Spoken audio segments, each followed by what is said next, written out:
அஸ்ஸலாமு அலைக்கும் வரஹ்மத்துல்லாஹி வபரகாத்துஹு.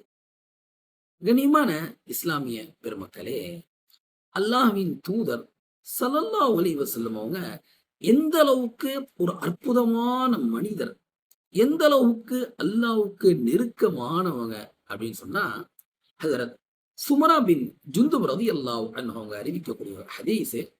இமாம் முஸ்லிம் அவங்க பதிவு செஞ்சிருக்கிறாங்க. ஸல்லல்லாஹு அலைஹி வஸல்லம் சொல்றாங்க, மக்கால மலையில ஒரு கல் இருக்காம். ஸல்லல்லாஹு அலைஹி வஸல்லம் அந்த மலை பக்கம் போனா, அந்த கல்லு ஸல்லல்லாஹு அலைஹி வஸல்லம் அவங்கள பார்த்து சலாம் சொல்லுமாம். அல்லாஹு அக்பர். மனிதர்கள் சொல்றது இல்லங்க, கல்லு. அந்த மலை கல்லு அல்லாஹ்வுடைய தூதர பார்த்து சலாம் சொல்லுமா. மேலும் ஸல்லல்லாஹு சொல்றாங்க, அந்த கல்லு இப்ப கூட எனக்கு தெரியும் அது எங்க இருக்குன்னு சொல்லிட்டு. சுப்ஹானல்லாஹ். இந்த அளவுக்கு அல்லாஹ்வுடைய தூதர் ஸல்லல்லாஹு அலைஹி வஸல்லம் சிறந்தவர்களாக இருக்கிறார்.